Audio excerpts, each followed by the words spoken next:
اگر اس کے ساتھ ساتھ ہو جائے، مگر جو بیس ہے وہ امانت و دیانت، بیس امانت و دیانت، اس کے ساتھ ساتھ وہ چاہے انگلش بولے، عربی بولے، وہ جہاں سے مرضی پڑھ کے آیا ہو، وہ جیسا ہو، اس سے ہمیں کوئی غرض نہیں، اس کی طبیعت کے اندر امانت اور دیانت کا ہونا ضروری ہے۔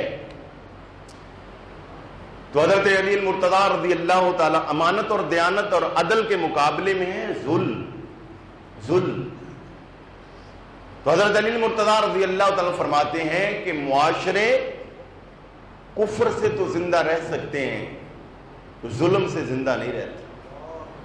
اقوام کفر والی زندگی کے ساتھ ساتھ ممکن ہے معاشرے میں عزت پا جائیں، ظلم والی زندگی کے ساتھ ساتھ وہ عزت کی زندگی نہیں جی سکتے۔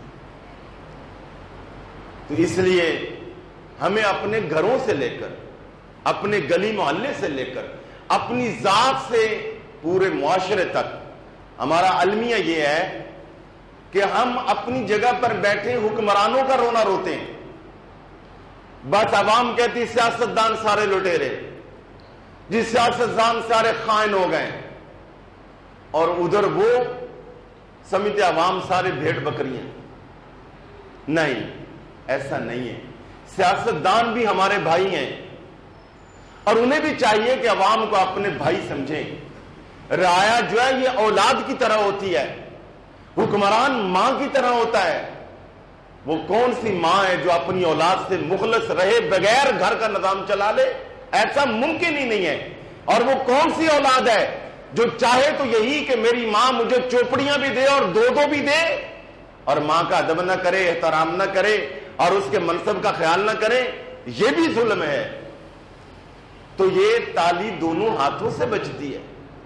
ہمیں اس حوالے سے میں سمجھتا ہوں کہ ذہن سازی کرنے کی ضرورت ہے اور مثبت رویہ اپنانے کی ضرورت ہے۔ حکمران اپنی ذمہ داریاں نبھائیں، عوام اپنی ذمہ داریاں نبھائیں۔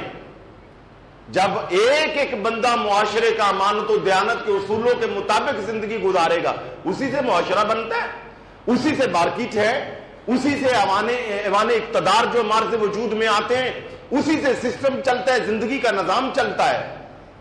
تو اس لیے امانت و دیانت یہ اپنے مزاج میں شامل کرنے کی ضرورت ہے۔ جب امانت و دیانت معاشرے میں ہماری مزاج میں، طبیعت میں آ جائے گا، ہمارے افعال اور اعمال بھی بہتر ہو جائیں گے، ہماری نگاہ بھی بہتر ہو جائے گی، حتیٰ کہ ہمارا بولنا چلنا بھی بہتر ہو جائے گا، ہماری گفتگو بھی کنٹرولڈ گفتگو ہوگی۔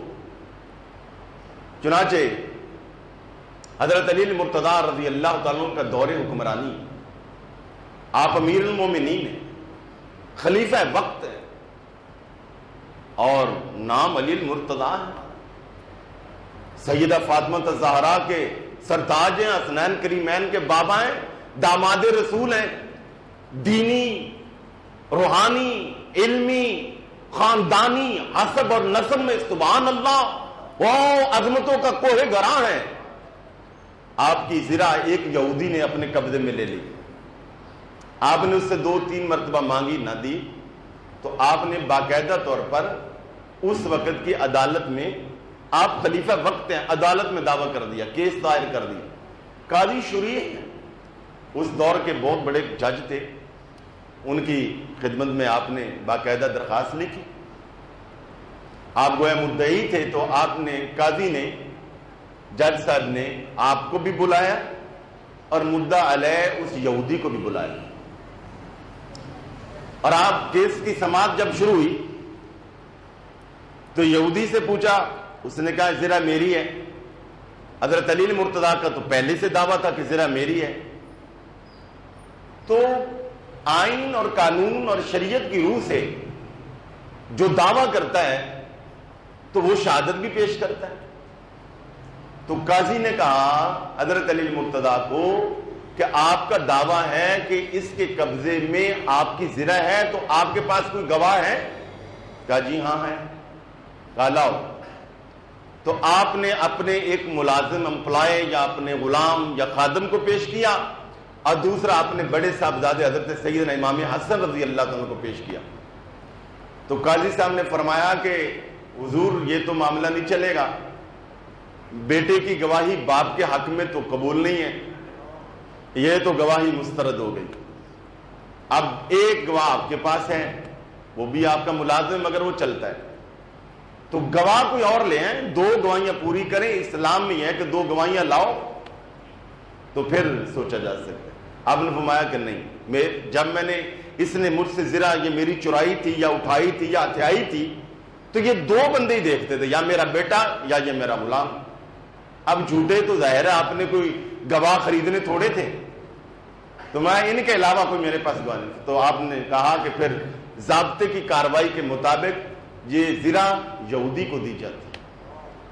امیر المومنین، حکمران وقت، علی المرتضی، اس کا دوسرا معنی پتہ کیا بنتا ہے؟ دوسرا معنی یہ ہے کہ گویا عدالت کے فیصلے کے مطابق یہودی سچا نکلا نا، میں دوسرا لفظ نہیں بولنا چاہتا، یہودی سچا نکلا، وہ کیس جیت گیا، آپ نے تسلیم فرمایا۔ حضرت علی نے فرمایا ٹھیک ہے، عدالت کا فیصلہ، میرے پاس گواہ نہیں، لے جائیں یہ زرا، تو میں عدالت کے فیصلے کو تسلیم کرتا ہوں۔ قاضی نے دیانتداری پر فیصلہ قبول کیا، فیصلہ کیا۔ آپ نے چونکہ دیانتداری کی وجہ سے فیصلہ دائر کیا تھا، اور دیانتداری کا تقاضا یہ ہے کہ عدالت کے فیصلے کو تسلیم کیا جائے، بلکہ عدالت نہیں، ہمیں اپنی ذاتی معاملات میں بھی جب کبھی ہم کوئی سرپنچ بنائیں، کسی آدمی کو منصب بنائیں، تو پھر اس کے فیصلے کو تسلیم کریں۔ تو جب آپ نے فیصلے کو تسلیم کیا، یہودی نے دیکھا کہ جج بھی مسلمان اور آپ کا عقیدت مند بھی، آپ کا شاگرد بھی، علمی اعتبار سے، روحانی اعتبار سے حضرت علی المرتضیٰ کا شاگرد، آپ کا عقیدت مند مسلمان، حکومت مسلمانوں کی، بادشاہ وقت، حکمران وقت علی المرتضیٰ رضی اللہ تعالیٰ عنہ، یہودی حیران اور پریشان ہوا۔ اس نے ہاتھ کھڑا کیا، کہا جناب جج صاحب، اللہ اکبر، میں تو بک چکا ہوں اندر سے، یہ کیسا اسلام ہے؟ میں وہی زرا جہاں سے آئی، میں اسلام کی سچائی پر قربان ہو چکا ہوں۔ یہ کیسا عظمت والا دین ہے کہ جہاں ایک طرف حکمران وقت ہے اور دوسری طرف معاشرے کا عام آدمی، اور وہ بھی کافر ہے، غیر مسلم ہے، اور فیصلہ حکمران وقت کے خلاف آ رہا ہے۔ حقیقت بات یہ ہے کہ بے شک ان کے پاس گواہ نہیں ہے، مگر زرا میری نہیں ہے، زرا علی المرتضیٰ کی ہے، کیس میں جیتا ہوں، سچے علی المرتضیٰ ہیں، سبحان اللہ، کیس میں جیتا ہوں، سچے علی المرتضیٰ ہیں، تو میں زرا بھی ان کو دیتا ہوں، اور ساتھ اس بات کی انہی سے گزارش کرتا ہوں مجھے کلمہ پڑھا کے ہلکا بگوش اسلام کر لیجیے۔ یہ ہے اسلام، یہ ہے امانت و دیانت کا فیض۔ حضرات گرامی قدر، ایک امانت و دیانت سے جج نے کام لیا تو کتنے لوگوں کا فائدہ ہوا؟ جج کا بھی فائدہ ان اللہ، جج بھی اللہ کی بارگاہ میں سرخرو ہو گیا، اور اسی طرح حضرت علی المرتضیٰ کا بھی فائدہ کہ آپ کی عظمت بڑی، اور یہودی کا بھی فائدہ کہ یہودی نہ صرف زرا دینے کے لیے تیار ہو گیا بلکہ کفر سے جان چھوٹی اور اسلام میں داخل ہو گیا۔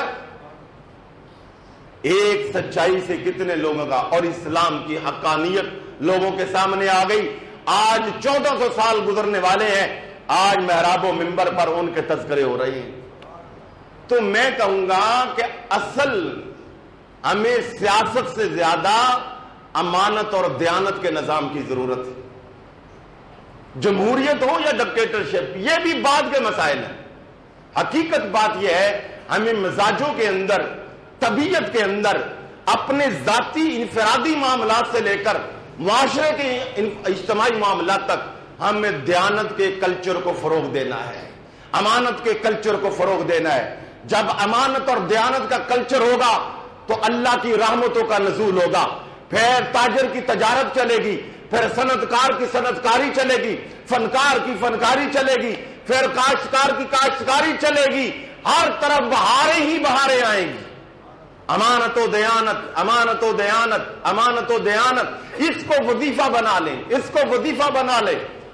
اور ہم اپنے ساتھ ہی اگر امانت و دیانت سے کام نہیں لیں گے، جب ہمیں پتہ ہے کہ ایک طرف چور کھڑا ہے، ایک طرف سچا آدمی کھڑا ہے، ایک طرف وہ گاڑیاں ہیں، بنگلے ہیں، دھوس ہے، دھاندلی ہے، دوسری طرف سادگی ہے.